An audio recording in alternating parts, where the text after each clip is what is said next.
Hello, everyone. My name is Danny, and I am reviewing Last Flag Flying.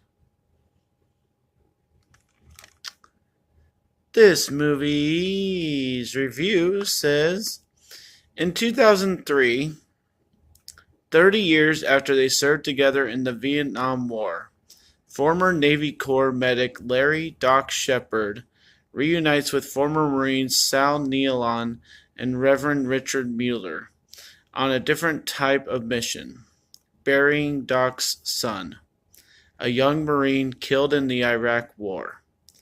Doc decides to forgo burial at Arlington National Cemetery and, with the help of his buddies, takes the casket on a bittersweet trip up the East Coast to his home in suburban New Hampshire.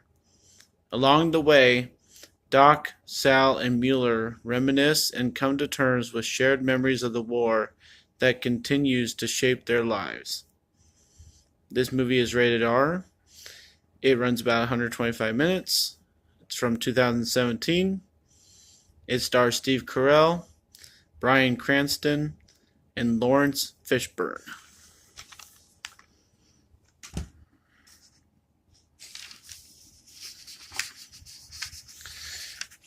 I'm going to start out by saying this because I don't know if you can call it famous, but my most viewed movie review so far in my young YouTube career is for 12 Strong. I got some backlash from that review. Things like I was too critical of soldiers or patriotism. I don't know. I think I got most of the issues settled in the comments of that review, but I just want to make it clear that I am doing a movie review. I'm not talking about soldiers and their usefulness or non-usefulness or appropriateness of missions. Not talking about that. There are a lot of movies made about war and patriotism and our country lately in American history. And they just keep pumping them out, and we have to watch all of them.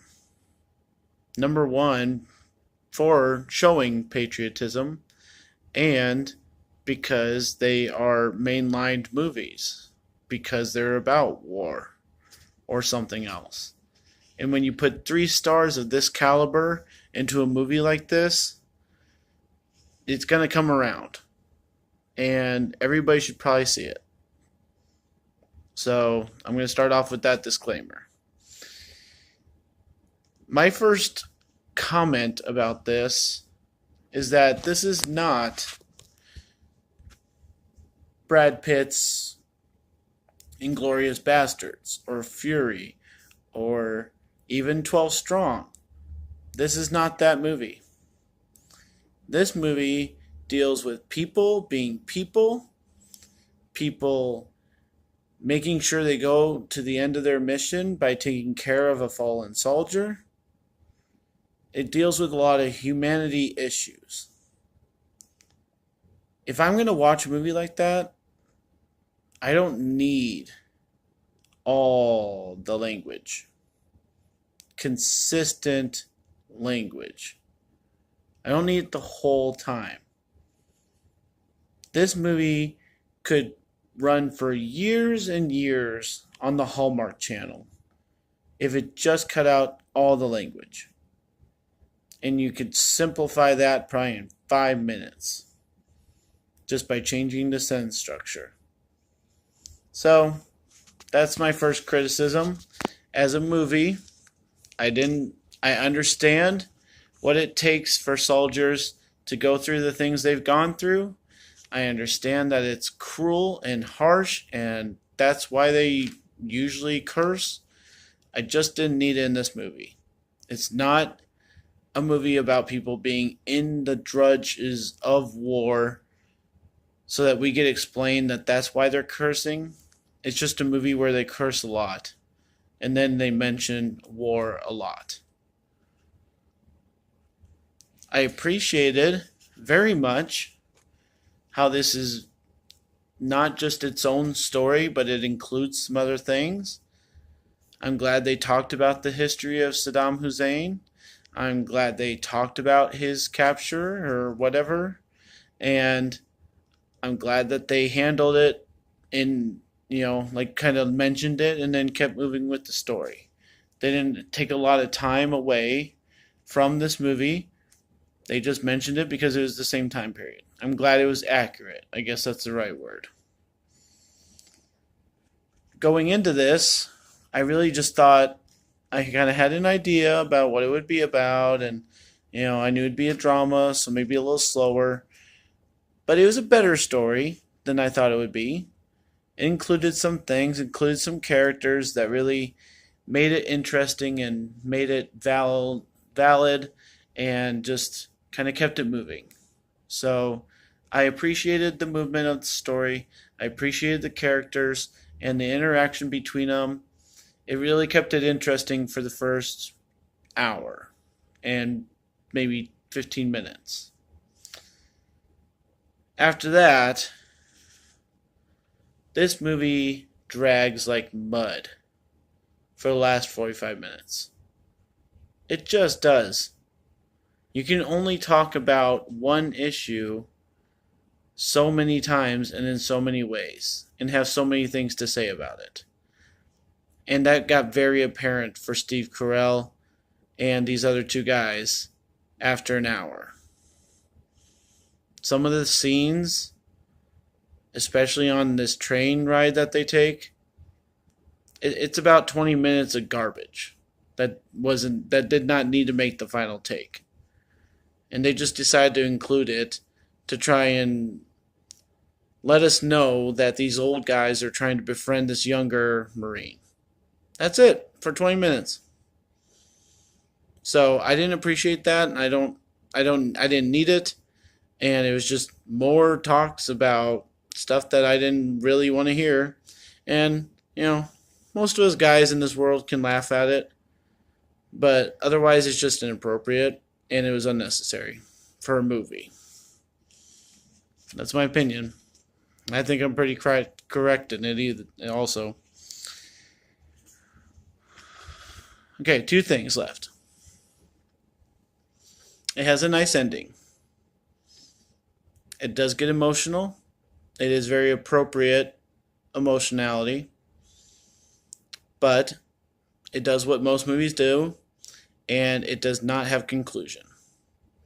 There's a great, wonderful conversation between Cranston and Carell about prolonging their friendship into the future, and we don't get told what happens there. It's not that hard to let us know. If you're going to jam all this other stuff into this movie, you can jam 5 more minutes for 2 months down the road, they're back in the bar. That's my opinion. I think you could have at least had some conclusion, other than this emotional ending you decided to end the movie with, which was appropriate. But I would like some conclusion. If you're going to have scenes, have answers to those scenes somewhere in the movie. Don't leave me hanging, please. And then, kind of end my review with kind of a fun thing, is I just went and saw Ready Player One a couple of days ago, and they have all this stuff that just is like a blast from the past. It's like the big thing about why that movie was great and everybody loved it. A couple of days later, I see this movie, and it's supposed to take place in 2003. Well, that's when I graduated high school, and this movie talks about cell phones, mobile phones, and the World Wide Web. Yeah, it was awkward, and it made me feel stupid that people actually used to act like that about those things back then. But it also made the movie kind of funny and genuinely, relatable. So it was a plus and a minus, but hearing people call something a mobile phone for half an hour of this movie, it was like, okay, that's enough. Please, it's like you don't have to be completely authentic to the time, but it just added so much to the movie and it was so funny, so I'll just let it go. But it was kind of a side note. I was just like, there's some other things too. I kind of didn't write every single thing down, but there was a couple times where they mentioned something of that time period, and they're like, "Oh, really?" And I'm like, "Yeah." I mean, back 15 years ago, we kind of were like, "Oh man, that's actually a possibility," and now we have Uber delivering Taco Bell. So yeah, it's a nice movie, everybody. Last Flag Flying.